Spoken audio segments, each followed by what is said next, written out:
আসসালামু আলাইকুম ভিউয়ার্স, আজকে আমি আপনাদের স্প্যানিশ একটা ডেজার্ট তৈরি করে দেখাবো যার নাম ফ্রাইড মিল্ক। ফ্রাইড মিল্ক বা ভাজা দুধের জন্য আমি এখানে 2 কাপ দুধ নিয়েছি। এখন এতে দিয়ে দিব হাফ কাপ চিনি। চিনিটা আপনারা আপনাদের টেস্ট অনুযায়ী অ্যাডজাস্ট করে নিতে পারবেন। 1/4 কাপ কর্নফ্লাওয়ার, 1 চিমটি লবণ এবং 1 টুকরা দারচিনি। এখন সবকিছু আমি ভালোমতো মিশিয়ে নিব।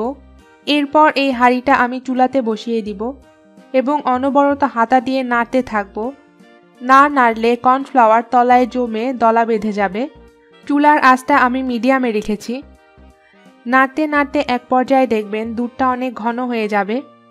এখন আমি দারচিনির টুকরোটা তুলে ফেলে দিব।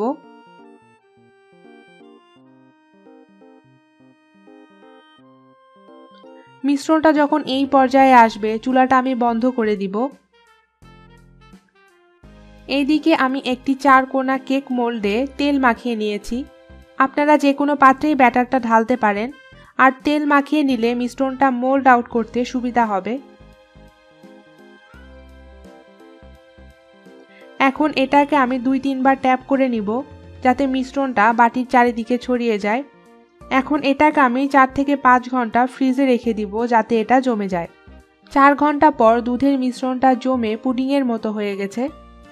এখন একটা ছুরি দিয়ে বাটির চারদিকটা লুজ করে নিব। এরপর এভাবে একটা প্লেটে ঢেলে নিব। এখন এটাকে আপনারা আপনাদের পছন্দ মতো শেপ করে কেটে নিতে পারেন।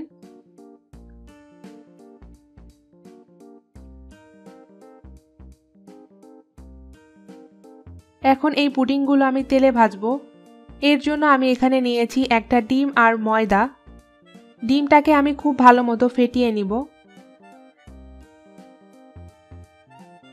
এখন একটা পুডিং নিয়ে সেটা ময়দাতে ভালো মতো কোট করে নিব।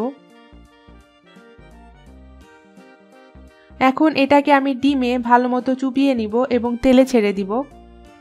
এই পুডিংটাকে আমি মিডিয়াম আঁচে বাদামি করে ভেজে নিব।